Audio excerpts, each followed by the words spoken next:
Hey you guys, welcome back to my channel. If you are new here, I am Keita. This is my world. Welcome to it. We are back today with another Love After Lockup. It's going to get posted early because y'all, I be posting so late at night and I think y'all be trying to like figure out what the hell is going on. So I decided to post while I'm cooking dinner. And just in case y'all wondering what we eating, we got some Chipotle chicken. Chipotle chicken roasted in the oven on a low heat, so it's gonna be nice and juicy. We got some zucchini with some rosemary and onions and lime juice, and I think I'm gonna make mashed potatoes with it. Dinner. All right, so hopefully you like this video. If you do, please like, share, comment, and subscribe to the channel. Come a part of the family. Come chill with us on Sundays when we had this Love After Lockup conversation. So let's jump into this thing. I got notes this time because there was a lot going on. A lot going on in the way like it was kind of boring today. Like, I mean, I don't watch it on Fridays. I don't. I got other stuff going on Fridays. And I don't watch it on Saturdays for the exact same reason. So I watch it on Sunday and then I come to you guys and I upload the video. So I had to take notes because there was a lot going on, but it was like boring. So bear with me. So episode 3, meeting the parents. We start off with Lamar and Andrea.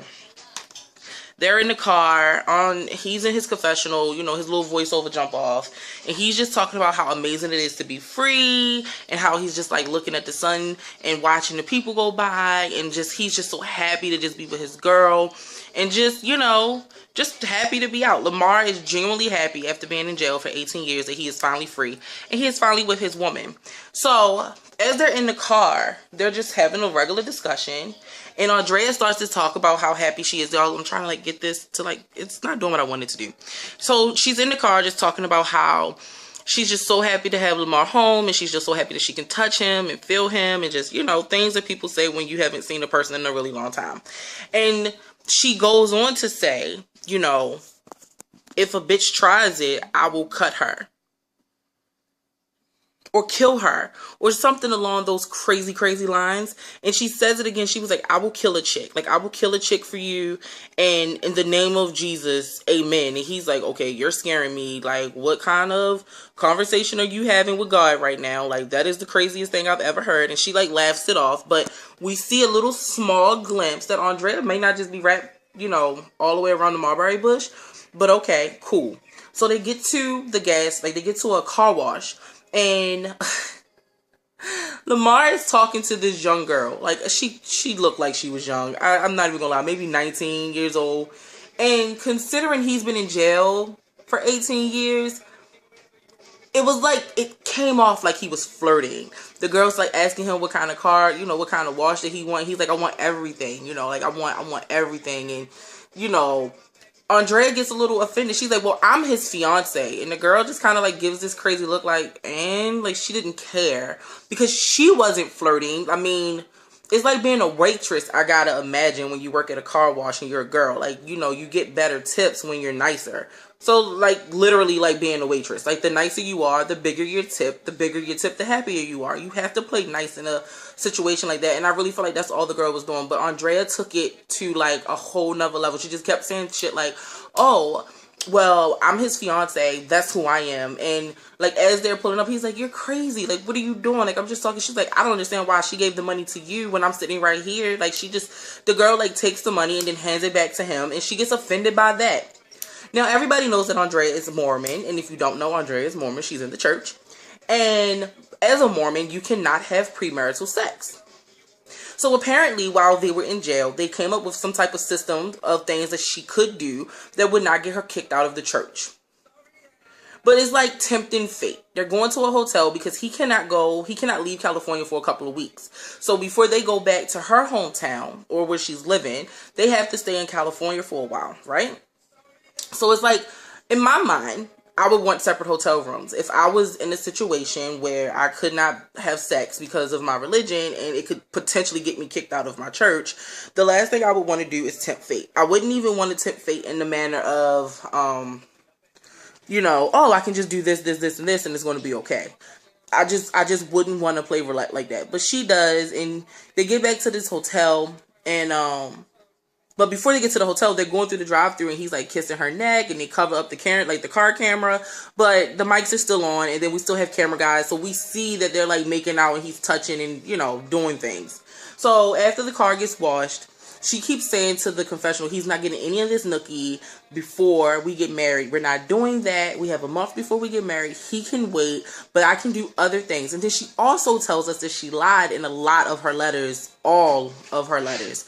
She tells us that she lied and she told him that she can do all this freaky stuff and she's like, it's like some type of acrobat, and then she like reveals to us that she has no idea what she's doing. And now she has to figure it out because she didn't said all these things and now he's expecting her to do them. So they get back to the hotel room. He's all excited. He hasn't been in a hotel room since 90 something. And he's just like up in arms. He's like, the technology has changed. He's touching the bed. He's touching the TV. He's like, dude, this is like the best thing ever. I want to take a bath because I've been taking showers for the past 18 years.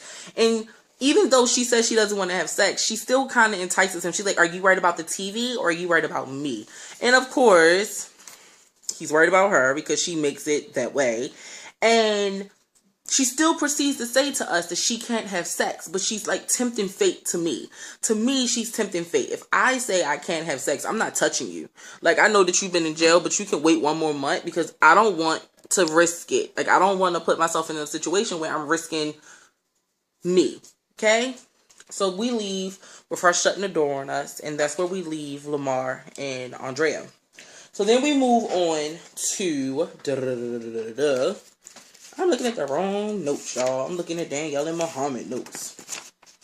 So we move on from Lamar and Andrea, and we go straight into Garrett and Joe. So they're getting ready. Like, she's in the house. She's completely flipping out because he has his clothes everywhere. She's yelling at him, do you know where the hamper is? Should I show you where the hamper is? And like, she's cleaning up the house and everything, and he's just like kicking it on the couch like, yeah, whatever, I got you, I follow, and she's steady screaming, and he's like, you know, when I was in jail, he's talking to the confession and the camera's like, when I was in jail, you know, I had strict rules, and now that I'm free, I still have strict rules because she's like my warden. She wants me to do everything, and she's just not letting me just be.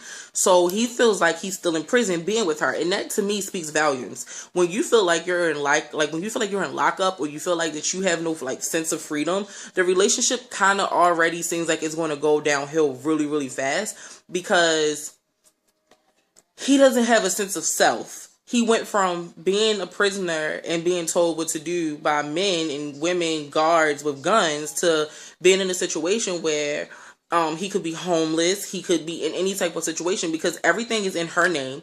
And the reality of it is he isn't working. So she's kind of taking care of everything. So he has to still be like on his best behavior because if she feels as though he's not, she could do anything. So he still feels like he's like in jail, and that's the problem. So they leave the house, they take the dog, which I think, I don't usually call dogs ugly, but their dog is a little ugly, I'm sorry. So they take the dog, they get in the car, they're getting ready to go to a park, and they're getting ready to meet her dad, who we already know don't like this idea of his daughter, like, you know, dating a convict. So she tells us a little bit more backstory. Apparently he spoiled her, which I guess shouldn't have surprised me. He spoiled her in her entire life, and now he wants her to be with a man who's going to do the same thing. Now, Garrett, not saying that he can't, but right now, he can't. Like, he cannot give her everything and then some and spoil her. He has to get himself together. To me, he's not ready to get married. He has no idea what it feels like to be free, considering he went in as a teenager. And he's coming out, 6-7 years later, and things are changing and evolving, and he has to fit in and understand what it is. But she's pressuring him to get married. So we get to the park, and she's talking to him, and Garrett tells us, like, listen, I want to get along with her dad. That's just not my priority right now. My priority right now is to get a job and just start showing people, what it is that I can do. So Tony is, like, cussing her out through text message. So finally they get to the park, they pull up, Tony calls her, like, where the F are you? Da-da-da-da. He's, like, not really wanting to do this, but he's kind of being forced into it, and he's trying to just make her happy. So Tony pulls up, he walks up, he hugs her, he shakes Garrett's hand and says, well, at least the dog likes you. Tony is not for it, okay? Her dad is, Tony's not for it. Tony is over it. Tony is just like, he goes in. He's like, listen, I want what's best for my daughter. She does not have a good track record. She is 0 for 9 right now. She's had 9 boyfriends, and every last one of them has hurt her. And now I'm here sitting here looking at you. And I don't know if you guys realize that you've only known each other one day a week for the past 4 years, and you have no idea who each other is. Like, you don't know her. You're just learning. Like, you have to figure it out. And she doesn't know you. And marriage should not be at the top of your agenda. And I'm like, yes, Daddy Tony, marriage definitely should not be at the top of the agenda. But your daughter is crazy as hell, and marriage is at the top of her agenda. And it most definitely should not be. And even she says, my dad feels like we shouldn't get married, and I should just let him go ahead and, you know, be with me, but not pressure him to get into, like, to be married. And she's like, and that's just something that I'm not willing to accept right now. And I just look at her and I'm going, but why? But why? You've been free. For the past 4 years that you guys have been dating, or however long you guys have been dating and talking to each other, you've been free. So you've got to live your best life. So now that you're ready to settle down, it's kind of unfair to him because he's been in jail and he hasn't got to live his best life. And you're immediately trying to put him in a situation just to make yourself feel better. And I think it is super duper crazy and super duper messed up. And I think she's nuts, quite frankly. So they have this meeting. Dad says everything that he needs to say and say, listen, just don't hurt my daughter. Prove me wrong. And he walks off. And she said, well, that was a kind of hostile, encounter. And I'm just going, yeah, of course it was. Like, what did you think was going to happen when you brought your protective daddy to meet your felon boyfriend? He was going to, like, bring him flowers and chocolate? Joe, girl, please. So, whatever. At some point in the episode, we are back with Garrett, and his grandmother gave him like $5,000, and he's like trying to go get a car. And he's like, I know that Joe would want me to get her a ring, but my priority is this car. I have to be able to get back and forth to work once I get a job, so I have to get this car. He gets to the car lot, and the dealer is asking him what is his budget. He says $5,000, and the dealer kind of laughs at him like, what kind of car do you think you're going to get with $5,000? And he's like, well, dude, that's my budget. I may be able to go like over 1,000 or so, but that's my budget. The guy's like, listen, let me get you financed. If we can get you financed, then we'll be good to go. And then you just have to make payments, and it's going to be in the high 200s, and then like 300 is like the cap. And the guy, and he's just trying, and I see that he's trying. So he goes, he gets his credit right, he gets the finance, and he walks off the lot with this really nice car, but it's a $13,000 car, and he doesn't have a job, so who's going to make these payments? He doesn't discuss this with her. He doesn't discuss this with Joe. He shows up to the house. He honks the horn. She looks out the window. She sees that it's a really nice car. Push key, start, and everything. And she's hot. She's like, where did you get this car from? He's like, listen. She's like, where's my ring? I didn't know what to say when I seen. She's like, where's my ring? And he's like, listen, the ring is my priority, but I had to get a car. How do you expect me to get around? This is like the only cars that I've ever driven in, I've stolen. This is the first time that this belongs to me. And I'm like, you should be proud. And she's just like, I just don't understand why the car was the priority. You could have got a bus pass. You could have got a cheaper car. You could have done anything else. You should have been right. Like, she's genuinely harping on this ring. There's no support in it. And even as they're driving around in the car, she makes a statement like, well, I hope that it all works out for you, and I hope that you can afford to keep this. Like, her support seems like it has stopped. Now that he's home, whatever that person was that she told him about, like the person that she lied about, she's no longer that person, because now all she's concerned about is buying her ring. Like, that is where she's at. And that's kind of where we leave off. We leave off with her just kind of sour and mean and just being nasty. And so right after that, we go to Liz and Scott. Liz, oh Jesus. So Scott and his son is in the car it is her release day. They're in the car. They drive 5 hours out of their way to go pick her up from jail. And the son is super duper quiet. And the father is like, I'm just so excited. She's coming home. She's going to finally be with me. And the son's like, I just want you to be safe. Like, I just want you to be safe. I just want you to be happy. He's like, I'm just tired of being lonely. You'll understand one day when you get old. So they pull up, and there's a officer waiting. And he's like, hi. He's like, I need to see your ID. They give the IDs. And he's like, what are you here for? Like, what is your business today? And the guys are like, oh, we're here to pick up Elizabeth. And they beep out her last name. And so he's like, okay, give me a second. He goes and he pulls the release list, and her name isn't on it. So, yep, she didn't get released. And didn't call at any point to say that she wasn't getting released. So he's like questioning, like, can you show me this? Can you tell me this? And the guy's like, listen, dude, I don't have a computer up here. And even if I did, I'm not authorized to give you any of that information. She's not being released today. You can come back tomorrow for visiting hours because it's not happening today. Scott says, well, thank you. I know you're just doing your job. And he pulls off and he is super, super upset. He's super, super like emotional. Like it was not even an anger. It was just like a slap in the face, like depression just kind of took over the situation. He pulls over on the side of the road. He starts throwing up. He starts hyperventilating. He takes his little man bun down. He shakes it out and he's just trying to breathe and just trying to get himself together. And his son is just sitting there like unfazed. He's just like, I told you. So he's in a confessional saying that he feels like he's being conned and that he's a trick. And she might have left jail like a week ago and just didn't tell him about it. And so he's just like up in arms and feeling like he's being played because this is what she has told him that she does. She plays men for money.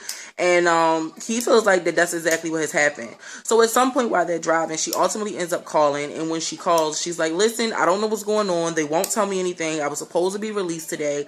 The guards aren't telling me anything. He's like, I just feel like you're playing me. She's like, are you serious? And she guilts him immediately. She does exactly what I thought she was. She guilts him immediately, tells him that he should not feel any type of way. She's just as confused as he is and that she loves him. And the son, he's like, well, that was just me misspeaking. I'm sorry. He apologizes for being upset and he apologizes for believing that she might have tricked him. But I'm just going, well, yeah, Liz, that's kind of your MO. I would probably think the same thing. You can't be upset because your background has proven you to be kind of like effed up.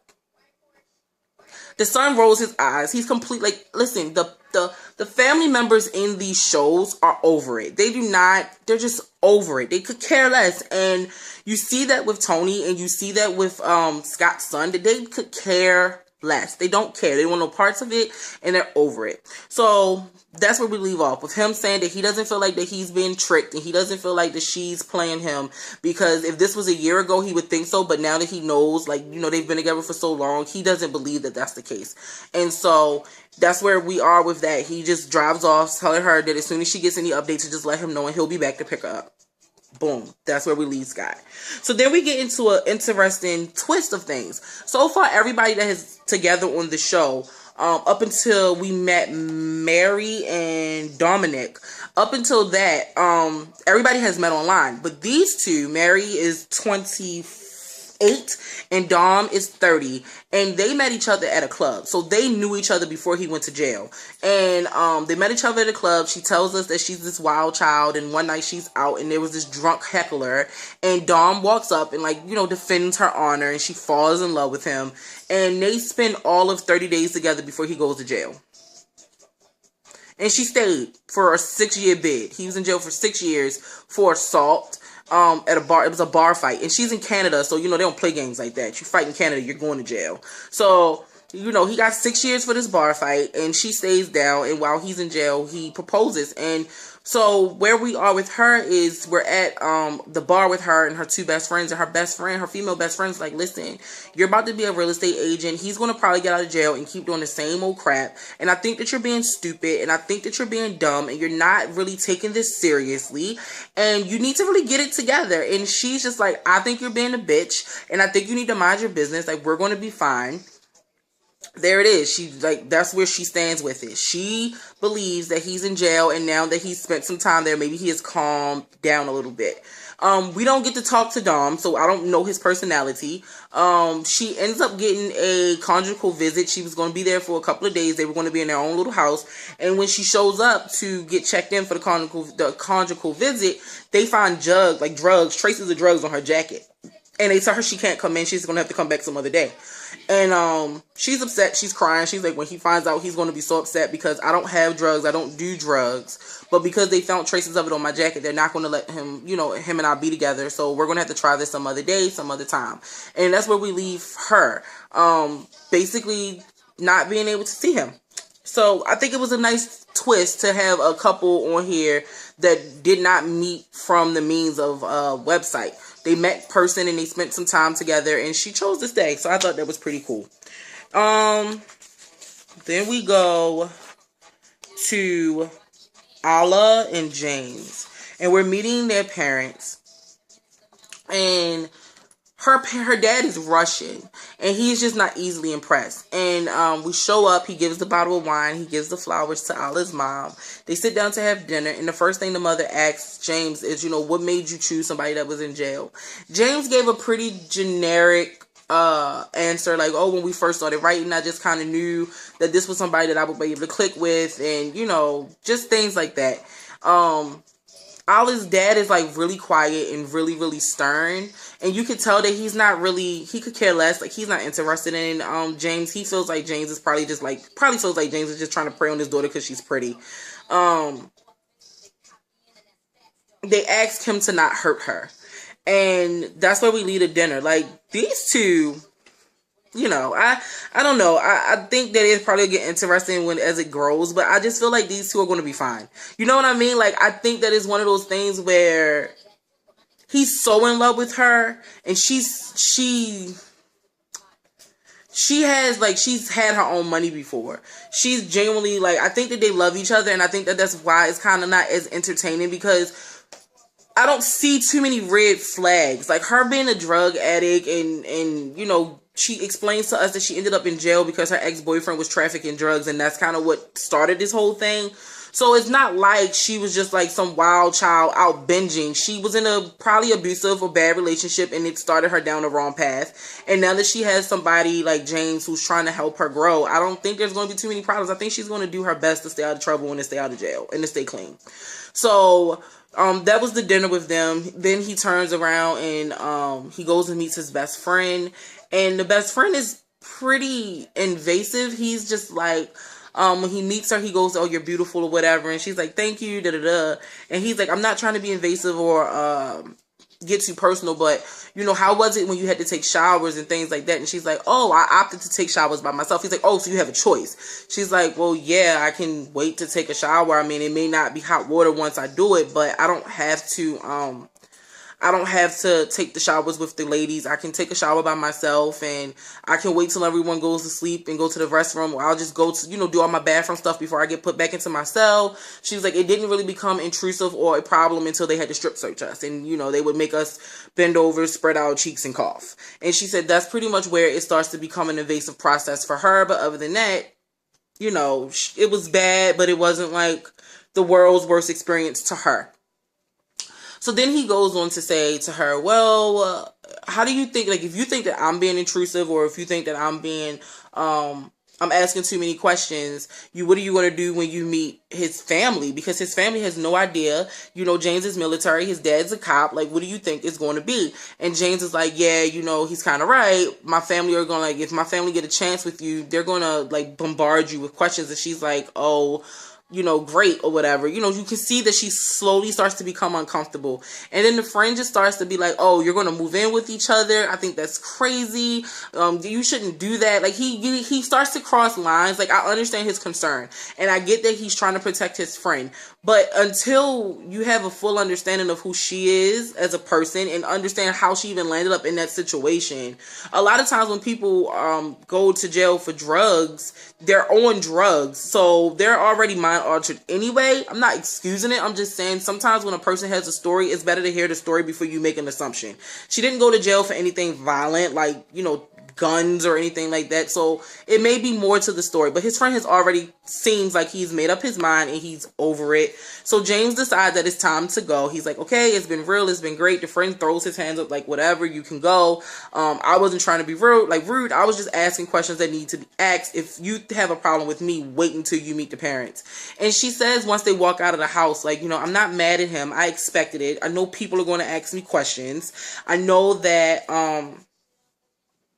there's going to be a little bit of an issue. And so I'm just, I'm okay. Like, I'm okay. He's apologizing, and she's just like, listen, it's fine. It's okay. And she's just trying to be understanding, and high five up top to Allah. She has no attitude about it like she could. She's not standoffish about it like she could be. And I just think that they're going to be fine. I don't know about everyone else, but I'm praying that these two are going to be fine. So that's pretty much the recap, you guys. We met a new couple. We met Murray and Dominic. And, oh, real quick. So while like take it all the way back onto the top, like Lamar, he rubs me wrong. Like I know I don't know him in real life or whatever, but like he makes a comment that rubs me all the way wrong. He says, "I'm finally out of jail and I get to show her the things that she needs and she deserves sexually." Like he doesn't seem too concerned about the marriage or the kids or her just well-being. Like he is like sex. That is where he's at. And I know a lot of times when you first get out of jail, that's the thought process. But for you to not have any other thought process other than that and that alone, I don't know. I don't know if they're going to make it. I seen the previews. He makes a comment to her in the preview for episode 4 that he's never going to put her above his children. So it's going to be interesting to see episode 4. I will be back with you guys next Sunday to talk about it because it looks like it's going to get real, real good and real, real juicy. And that's what we've been all waiting for. So I love you guys. If it's raining where you are, like it's raining where I'm at, please be safe. Please stay warm. And I love you. Go be great.